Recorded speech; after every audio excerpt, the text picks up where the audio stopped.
श्री गोकुलनाथ की जय हो। श्री हरिराय जी महाप्रभु जी की जय हो। श्री गोपेश्वर जी प्रभु जी की जय हो।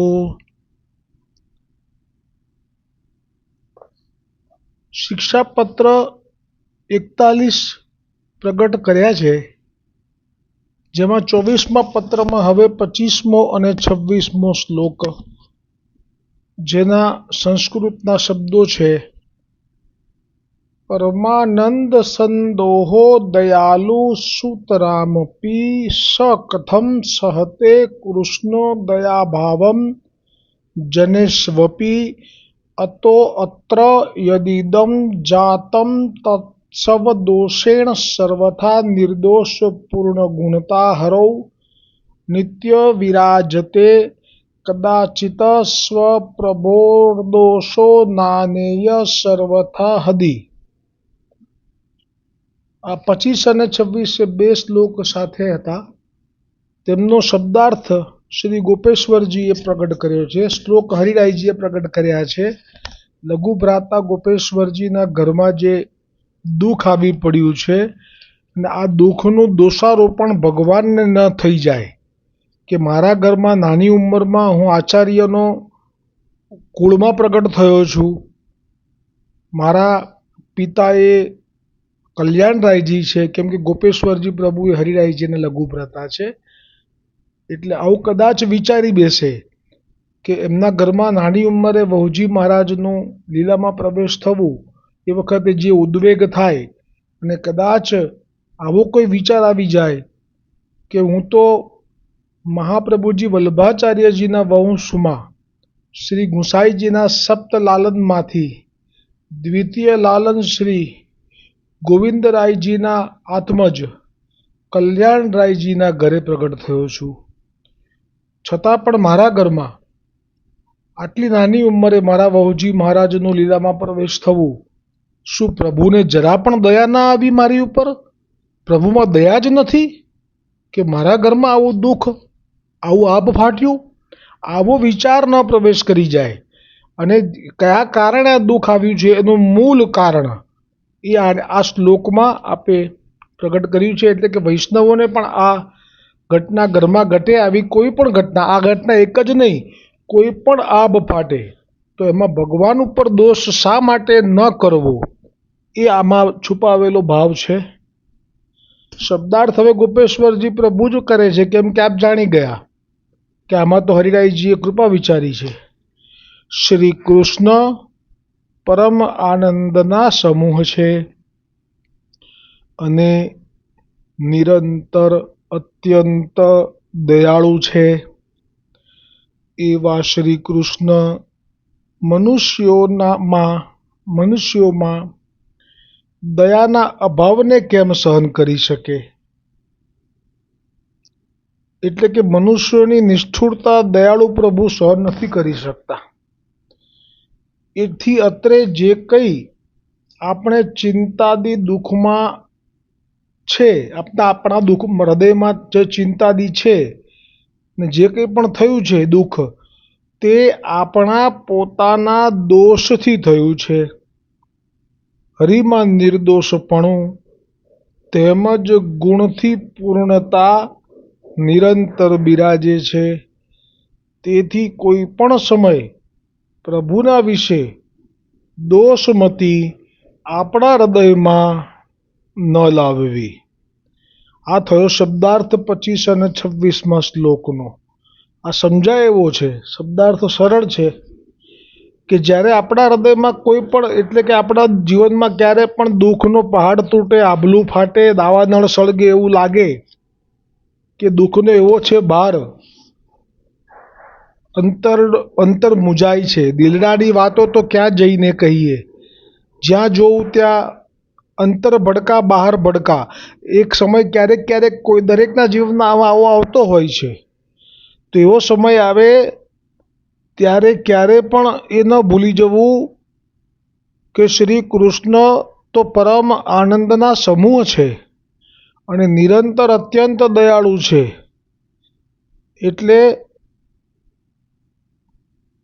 મનુષ્યોમાં જો દયાનો અભાવ હોય તો એ ભગવાન શ્રી કૃષ્ણ નથી સહન કરી શકતા. અને કહ્યું કે જે પણ આપણા જીવનમાં દુઃખ આવ્યું એ આપણા દોષથી આવ્યું છે. એટલે કે ક્યાં તો પ્રારબ્ધથી આવ્યું છે અને ક્યાં તો પછી કોઈક દોષ થઈ ગયો હોય જીવનમાં આપણાથી અત્યારે વર્તમાનમાં તો આવ્યું છે. તો એ આપણે આપણા પ્રારબ્ધને તો જાણતા નથી, એટલે કદાચ શંકા જાય તો એ પણ ઠાકોરજી ઉપર ના કરાય. અને હમણે જે દોષ કર્યો છે એ દોષ ઉપર, આપણા દોષ ઉપર આપણી દ્રષ્ટિ ન જાય તો પછી એ પણ ઠાકોરજી ઉપર દોષારોપણ ન થાય, એવો આ શબ્દાર્થનો ભાવ છે. હવે એ બંને શ્લોકનું વિવેચન કરતા કહે છે કે શ્રી કૃષ્ણ પરમાનંદ રૂપ છે, પરમ દયાલુ છે, તેથી કોઈનું દુઃખ સહી શકતા નથી. પ્રાણી માત્રના આનંદદાતા છે, તે શું પોતાના ભક્તોને દુઃખ આપશે? સ્વકીય ભક્તોને તો આનંદરૂપ શ્રી કૃષ્ણ પોતાનો આનંદાનુભવ કરાવી દુઃખ દૂર કરશે.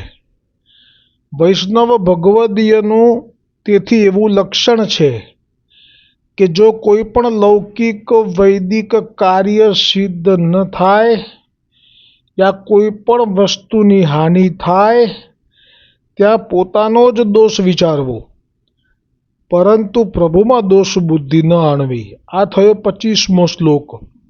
હવે જુઓ, ગઈકાલે મેં જે દ્રષ્ટાંત આપ્યું હતું, રાજાને આંગળી કપાઈ જાય છે અને એ મિત્રને કહે છે, તો મિત્ર કહે છે કે સારું થયું. એનો એક જ સ્વભાવ હોય છે મિત્રનો કે પ્રભુ તારી ઈચ્છા જ બળવાન છે, એટલે એવું કીધું કે આ સારું થયું, ભગવદ ઈચ્છાથી થયું. તો રાજાનો અહંકાર ગવાય છે કે હું રાજા છું, મારી આંગળી એક ન હોય તો એ કેટલું બધું અપશુકન કહેવાય.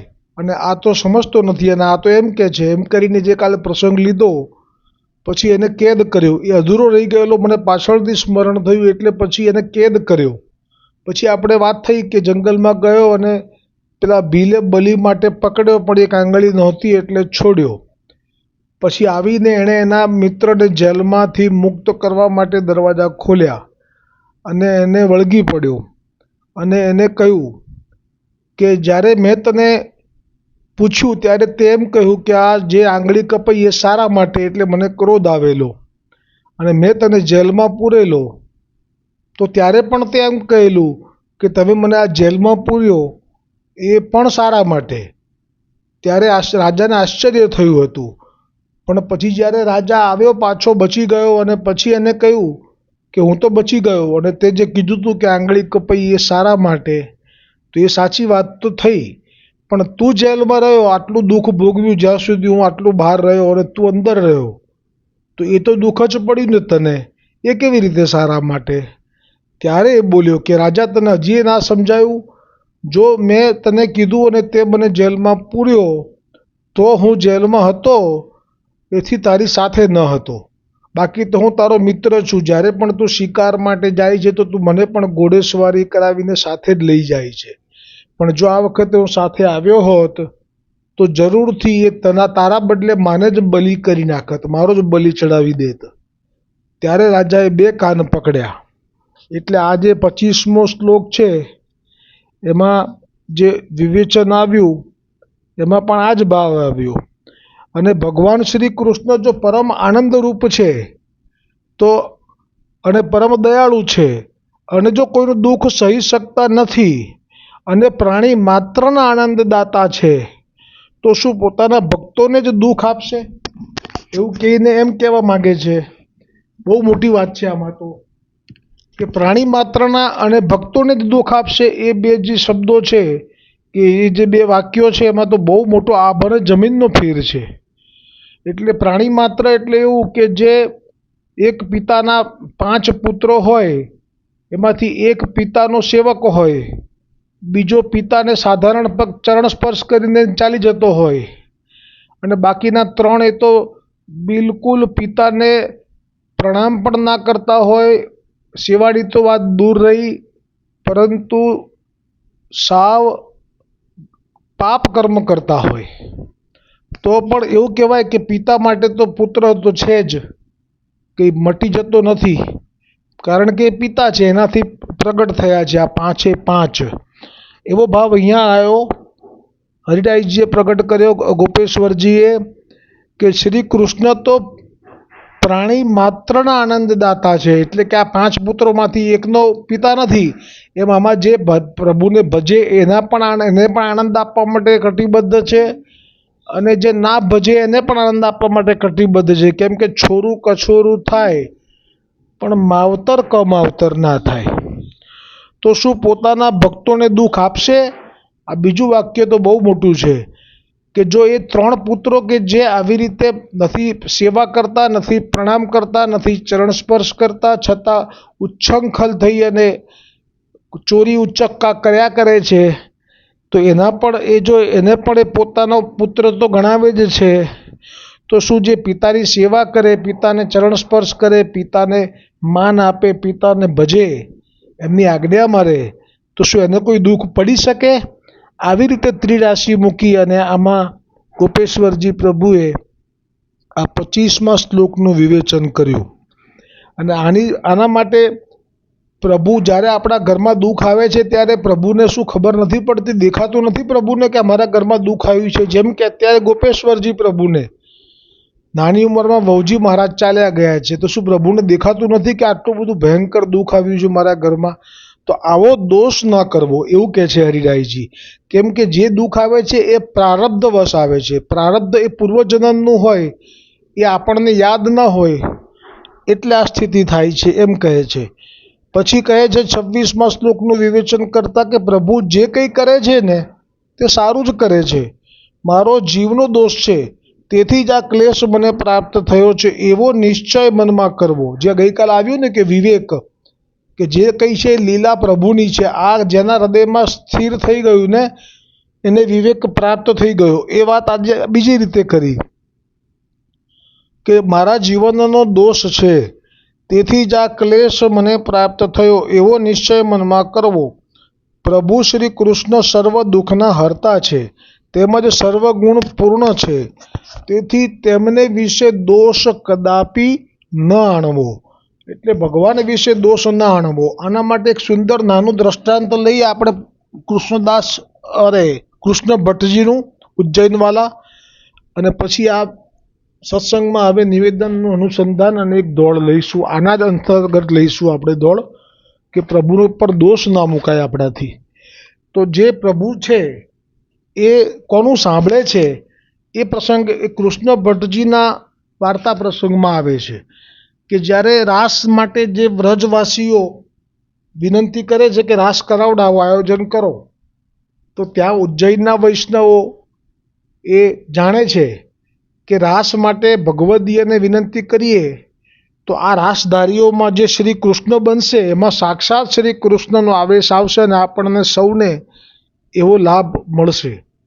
અને એ પ્રસંગમાં કૃષ્ણ ભટ્ટજીને જ્યારે વિનંતી કરવામાં આવી તો કૃષ્ણ ભટ્ટજીએ સ્વીકારી લીધી અને એમનું એ મનોરથ પૂરો કરવા માટે ઠાકોરજીને વિનંતી કરી લીધી, તો ઠાકોરજીએ સ્વીકારી લીધી. તો એ જે રાસ કરવા માટે આવેલા હતા વ્રજવાસીઓ, એમાં જે શ્રી કૃષ્ણ બન્યા હતા, એમના શૃંગાર થયા પછી એમને ચરણ સ્પર્શ કર્યા કૃષ્ણ ભટ્ટે, એમની પ્રદક્ષિણા કરી અને એમનામાં ઠાકોરજીને આવિર્ભાવ કર્યો. અને એવી સ્થિતિ થઈ કે સાક્ષાત શ્રી કૃષ્ણએ જ એ રાસનો આનંદ સર્વ ઉજ્જૈનના વૈષ્ણવોને પ્રાપ્ત કરાવ્યો. અને એ જેના દેહમાં ઠાકોરજીનો આવેશ આવ્યો એને 3 દિવસ સુધી દેહનું ભાન ન રહ્યું, આવી સ્થિતિ. અને એ જ ફરી પાછા આવ્યા બીજા વર્ષે, પણ આ વખતે કૃષ્ણ ભટ્ટ જાણી ગયા કે ગયા વર્ષે મેં બહુ શ્રમ આપ્યો ઠાકોરજીને, આવું ન કરાય, એ સમજ આવી ગઈ. એટલે આ વખતે આપે એ ના પાડી, આ લોકોએ એમની રીતે કરાવ્યો. તો એ જ રાસ કરવાવાળા વ્રજવાસી હતા, પણ એ જ કૃષ્ણ બન્યા હતા. એવી જ રીતે કર્યું જેવી રીતે કૃષ્ણ ભટ્ટે કર્યું હતું. આ વૈષ્ણવોએ પણ પ્રદક્ષિણા કરી અને ચરણ સ્પર્શ કર્યા અને વિનંતી કરી ભગવાનને કે આહવાન કરીને આમાં પ્રવેશ કરો, પણ ન આવ્યા. અને એવો આનંદ પણ ના આવ્યો, અને 3 દિવસ સુધી જે બેશુદ્ધ રહ્યા હતા એવું કંઈ પણ ના થયું, અને જે આનંદ આવવો જોઈએ એ ના આવ્યો. આ છે ભગવદીઓનું ભગવાન સાથેનું જોડાણ. એ જ એક એવું છે માધ્યમ કે જે અશક્ય પણ શક્ય કરી શકે. એ સિવાય જ્ઞાનીઓનું પણ બળ નથી કે ભગવાનને વશ કરી શકે. એટલા માટે જ એ જ કૃષ્ણ ભટ્ટના વાર્તામાં એ પ્રસંગ પણ આવેલો હતો કે બધા જ વૈષ્ણવો ભેગા થઈ અને એક એક પ્રશ્ન પૂછતા સમાધાન મળતા ગયા. 2 કે 3 સમાધાન મળ્યા. શું પ્રશ્ન હતો કે ઠાકોરજીને સેવામાં કેવી રીતે પ્રસન્ન કરી શકાય. કોઈએ એમ કહ્યું કે મેળ મર્યાદાથી સેવા કરીએ તો ઠાકોરજીને પ્રસન્ન કરી શકાય, તો પ્રસન્ન જાણવા. કોઈએ એમ કહ્યું કે અચાનક કોઈ વૈષ્ણવ આવી ચડે અને મહાપ્રસાદ એ આરોગે તો પ્રસન્ન જાણવા. આમ વિચારીને કૃષ્ણ ભટ્ટ પાસે આવ્યા અને કૃષ્ણ ભટ્ટને વિનંતી કરી કે અમારું સમાધાન કરો. ત્યારે કૃષ્ણ ભટ્ટે જે જવાબ આપ્યો એ આપ્યો કે ઠાકોરજીને માટે આપણે ભલે મનોરથ કરીએ છીએ પણ ઠાકોરજીનું એ મનોરથ ઉપર ધ્યાન જ નથી. એટલી મોટી વાત કરી કૃષ્ણ ભટ્ટજીએ કે જ્યારે આપણે મનોરથ કરતા હોઈએ છીએ પણ ત્યારે ઠાકોરજીની તો લીલા નિરંતર નિકુંજમાં, બ્રજમાં, ગોલોકમાં ચાલુ જ રહે છે. ક્યારે પણ એમાં એ લીલામાં એમને દેહભાન પણ હોતું નથી કે ક્યાં શું થઈ રહ્યું છે, ક્યાં કયો મનોરથ થઈ રહ્યો છે. એટલા આપ મગન રહે છે. પણ ત્યાં એક સખી એમની સાથે હોય છે, એક સખી નિકુંજની બહાર હોય છે. સાથેની સખી એ બહારની સખીથી કંઈ સંવાદ કરે અને કોઈનો મનોરથ માટે વિનંતી થાય ત્યારે આ નજીકની સખી એ જ્યારે જાણે કે આ યુગલ સ્વરૂપ હવે અત્યારે થોડોક સમય માટે નિરાંતે બિરાજ્યું છે, ત્યારે આ સખી એમના કાનમાં વાત કરી લે અને પછી એ ઠાકોરજી અને સ્વામિનીજી એના મનોરથને પૂરો કરે. તો આ રીતે કૃષ્ણ ભટ્ટજીએ સમાધાન કર્યું હતું. એટલે અહીંયા આજે આ શ્લોક વિરામ પામ્યો છે. હવે આગળનો શ્લોક આવતીકાલે આવશે. નિવેદનનું અનુસંધાન કરી લઈએ.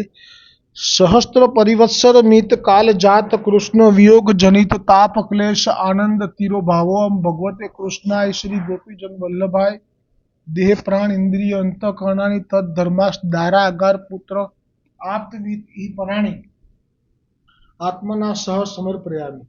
દાસોહમ કૃષ્ણ તવાસ્મી, દાસોહમ કૃષ્ણ તવાસ્મી, દાસોહમ કૃષ્ણ તવાસ્મી. શ્રી કૃષ્ણ શરણમ મમ, શ્રી કૃષ્ણ શરણમ મમ, શ્રી કૃષ્ણ શરણમ મમ. આ બ્રહ્મ સંબંધના મંત્રમાં જે એનો અર્થ છે એ જ જો રોજ એ બ્રહ્મ સંબંધ મંત્ર અને ત્યાર પછી એનું અનુસંધાન કરવામાં આવે અને એનો અર્થ પણ વાંચવામાં આવે તો જીવનમાં આ બ્રહ્મ સંબંધનો મહિમા એ ધીરે ધીરે દ્રઢ થાય.